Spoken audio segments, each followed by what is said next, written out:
خون پانی نہیں لکھتا، محلوں میں جو ناچتی ہے اسے رانی نہیں لکھتا، کاٹ لے کوئی گردن یا چھین لے زباں میری، قاتل کو لکھتا ہوں، قاتل کبھی مسیحا نہیں لکھتا۔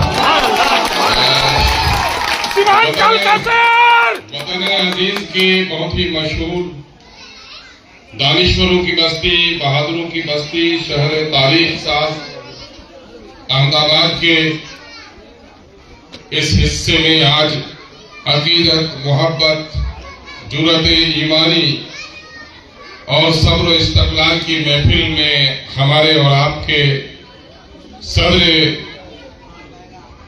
گجرات مجلس اتحاد المسلمین اور آج کے میر محفل آپ کے بہت ہی حاضر عزیز، مقبول اور محسن لیڈر جناب بھائی صابر قابلی والا صاحب، سابق رکن اسمبلی گجرات، میرے ہمجلیس اور رفیق، بہار کے نوجوانوں کے دلوں کی دھڑکن اور اس وقت قومی سطح پر پارٹی کے ترجمان اور ایم بہار کے یوتھ پریزیڈنٹ جناب ایڈوکیٹ عادل حسن صاحب، آپ کے اچھے خادم، نیک خادم اور ایم گجرات کے ترجمان بھائی جناب دانش صاحب، آج کی محفل کی نظامت کر رہے عزیزی فرید صاحب، میرے ساتھ آئے ہوئے پارٹی کے جمع سال لیڈر عزیزی حیدر علی، یہاں پر ننسار بابو، انزار بابو، شاہ عالم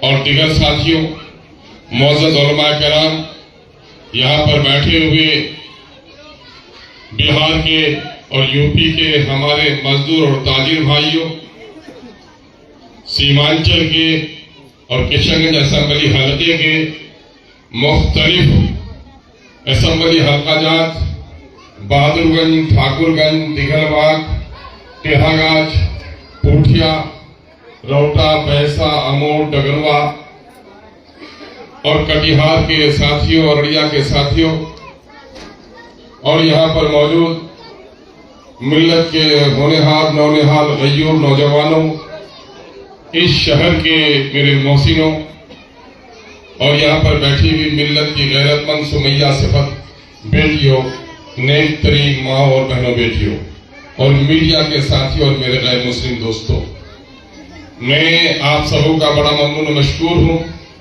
کہ اس مصروف ترین شہر میں اپنی مصروفیات کو تج کر آپ نے اس جلسے کو تاریخ ساز کامیابی دی۔ میں اس وقت بہار سے چل کر یہاں، سیمانچل سے چل کر یہاں آپ کے درمیان آیا ہوں، اور میں اپنے ان مزدور اور مسافر بھائیوں سے، ان مہاجر اور تاجر بھائیوں سے ملنے آیا ہوں جن کا تعلق سیمانچل سے۔ آپ کہو گے کہ کس لیے در در پھرتے ہو؟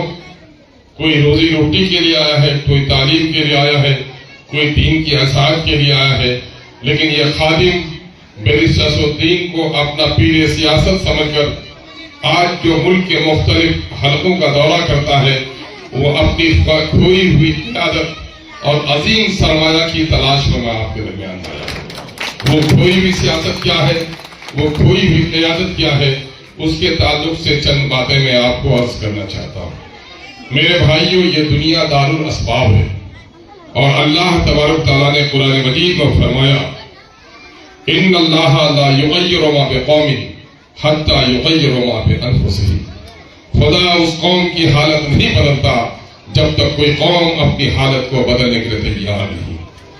آج اس ملک میں مسلم ملت وہ ملت ہو گئی ہے جو چیختی ہے، پکارتی ہے، روتی ہے، گڑگڑاتی ہے، دعائیں مانگتی ہے، لیکن وقت کا کاتب ان کے تقدیر کے اوراق میں کوئی تبدیلی نہیں لاتا۔ کبھی دل پر ہاتھ رکھ کر سوچو کہ وطن عزیز ہندوستان میں جسے لوگ بھارت کہتے ہیں، کوئی اسے ماں کہتا ہے، ہم اسے مادر وطن کہتے ہیں، یہ ملک وہی ملک ہے جہاں آدم کے دلت بچوں کو سور اور کتوں سے بدتر سمجھا گیا۔ ہمارے بزرگوں نے ہی اس ملک میں وحدت الہ کی دعوت نہیں دی، بلکہ پکار پکار کر کہا کہ اے سارے انسانوں، میں تمہیں رنگ و نسل کی بنیاد پر تمہیں اونچا نیچا نہیں سمجھتا، تم کالے ہو سکتے ہو، گورے ہو سکتے ہو، دنیا کی ظالم برادریاں تم کو نیچ سمجھ سکتی ہیں، لیکن میں خدا کا بندہ ہوں، اسلام کا پرستار ہوں، محمد کا غلام ہوں، اور مجھے یہ یقین ہے، مجھے یقین دلایا گیا ہے اس سنسار کا ایشور ہی نہیں بلکہ سارے انسان ایک ماں باپ کے سنتان ہیں۔ دلت ہو آؤ گلے لگ جاؤ، تم نہیں پہچانتے ہو کہ میں کون ہوں، خدا کی قسم میں تمہیں پہچانتا ہوں کہ اسی آدم اور حوا کی اولاد ہو جس کی اولاد آخر۔ آج اس ملک میں ہم نے انسانیت کا وہ پیغام دیا، ہمارے لوگ بادشاہ بنے تو اس ملک کو ٹکڑے ٹکڑے کے بھارت کو اگر کسی نے مہان بھارت بنایا، افغانستان سے لے کر برما کی وادیوں تک جوڑ کر جس نے عظیم ہندوستان بنایا، مودی جی آپ پتہ کر لو آپ کے خاندان کے لوگ نہیں تھے، وہ میرے آبا تھے، بھارت کے واسی تھے، اورنگزیب رحمت اللہ علیہ تھے۔ اور پھر دیکھو کہ جب اس ملک میں انگریزوں کے ناپاک قدم جمے، کب قدم جمے؟ جب ہندو اور مسلمانوں میں دوستی ٹوٹی، ہندو اور مسلمانوں میں دوری بڑھی تو یہ ملک غلام ہو گیا۔ اس وقت کے ہندو مسلم لیڈروں نے بیٹھ کر یہ سوچا کہ اگر ہم نے اپنے آپس میں دوری کی یہ ملک تباہ و برباد ہو جائے گا۔ ہمارے عالموں نے کہا اے گاندھی اٹھو، اے جواہر اٹھو، لال بال پال اٹھو، تم کیوں سمجھ رہے ہو کہ حکومت ہم سے چھینی ہے تو صرف ہم ہی لڑیں؟ ہم تو لڑیں گے ہی، آؤ میرا ساتھ دو۔ 1857 کی تاریخ یاد ہے کہ 1857 کی تاریخ تحریک آزادی میں اگر کسی نے اگوائی کی تو وہ مسلمان تھے، وہ ہمارے ہی اور آپ کے ہی اسلاف تھے۔ کیوں لڑے؟ میں کہنا چاہتا ہوں رام بھکتوں کو، رام کی عظیم شخصیت کو تم مانتے ہو، ہم تمہیں کہتے ہیں اچھا ہے رام کا کردار اپنے چرتر میں اتارو، لیکن جانتے ہو کیا ہوا؟ اس ملک کے انگریز منحوسوں نے کیا کیا؟ مسلمانوں کے ساتھ ان کا اچھا سلوک تھا، غیر مسلمانوں کے ساتھ ان کا اچھا سلوک نہیں تھا۔ ایجوکیشن کے نئے پالیسی کو لا کر اس نے اس ملک میں جہاں ماڈرن ایجوکیشن کی بات کی، وہیں کالجوں اور اپنے مشنریز کے ذریعے سے یہاں کے ہندوؤں کو عیسائی بنانے، یہاں کے مسلمانوں کو عیسائی بنانے کی کوشش کی۔ ہمارے مسلم علماء نے اس بات کو بہت ہی گمبھیرتا سے، بہت ہی سنجیدگی سے لیا اور کہا کہ دیکھو ہمیں تو تخت و تاج کی ضرورت نہیں ہے، ہم تو فقیر ہیں، درویش ہیں، خانقاہوں میں زندگیاں کاٹ دیتے ہیں، لیکن وقت کا تقاضا ہے کہ مسجد ممبر اور محراب سے نکل کر میدان جنگ میں جائیں اور ان ظالم انگریزوں کے خلاف لڑیں۔ اور جانتے ہو کیا ہوا کہ لاہور کے کالج میں ہندو بچے کو عیسائی بنایا گیا، دلی میں عیسائی بنایا گیا۔ اس وقت ہمارے علماء نے، تاریخ شاہد ہے کہ دلی سے لے کر آسام کی وادیوں تک، دلی سے لے کر پیشاور تک کوئی درخت ایسا نہیں تھا جہاں پر داڑھی ٹوپی والا عالم دین کو انگریزوں نے پھانسی کے پھندے پہ نہیں لٹکایا تھا۔ ذرا دل پر ہاتھ رکھ کر سوچو کہ علماء کو پھانسی کے پھندوں پہ کیوں لٹکایا گیا تھا؟ کیا انہیں وزارت کی تلاش تھی؟ کیا انہیں جاگیر کی تلاش تھی؟ کیا دولت کی طلب تھی؟ نہیں، ہمارے علماء نے دیکھا کہ انگریزوں کے ناپاک اور منحوس قدم تادیر اگر اس ملک میں قائم رہ گئے تو ہندو کا بچہ رام کو بھول جائے گا، اور کوئی بعید نہیں کہ مسلمان کا بچہ رحمان کو بھول جائے۔ یقین جانو تمہارے رام کے آستھا کی بھی اگر حفاظت کسی نے کی ہے تو ہمارے محبوب علماء نے کی ہے، جو تاریخ کو کبھی تم مٹا نہیں سکتے ہو۔ آج اس رام کے نام پر نفرت پھیلانے کا کام کرتے ہو، آج بھی وہ لہو ہمارے درمیان میں باقی ہے۔ ہم سب کچھ برداشت کر سکتے ہیں، اس ملک میں ذات اور مذہب کی بنیاد پر نفرت کو ہم ہوا دینے نہیں دیں گے۔ گردن کٹا کر اگر ہم اپنے مسجدوں کی بھی حفاظت کریں گے تو مندروں کو بھی، گرجاؤں کو بھی ٹوٹنے نہیں دیں گے۔ یہ ہمارا ایمان ہے، یقین ہے، یہ ہمارے مذہبی تعلیمات ہیں۔ جس مسلمانوں نے اس ملک کو اتنا سنوارا ہے، آزادی کے سن 1947 کی 15 اگست سے لے کر اس وقت کی تاریخ دیکھو، کیا ہوا؟ ملک آزاد ہوا، آزادی کے تحریک میں اتنے نہیں مارے گئے جتنے ملک کے بٹوارے میں لوگ مارے گئے۔ یہ کون تھے بانٹنے والے؟ یہ پاکستان کے کچھ پاگل تھے اور بھارت کے بھی کچھ پاگل تھے۔ تاریخ نے سب کے چہرے سے نقاب ہٹا دیا ہے کہ ملک کے بٹوارے کا ذمہ دار صرف اور صرف مسلم لیگ نہیں تھی، بلکہ جتنی مسلم لیگ تھی اتنی کانگریس بھی تھی اور دوسری پارٹیاں بھی تھی۔ اور جو لوگ چلے گئے، پاکستان میں لوگ چلے گئے اور ہم رہے اس لیے کہ اس ملک میں ہمارے اسلاف کی قبریں ہی نہیں ہیں۔ اس ملک میں ہم سچائی کو، امن کو، محبت کو باقی رکھنا چاہتے ہیں، اور آج ہمارے ساتھ بدسلوکی کر رہے ہیں۔ یہ بدسلوکی کیوں ہوئی؟ اس کا ذمہ دار صرف وہی نہیں، طوفان ہی صرف گرد و غبار کو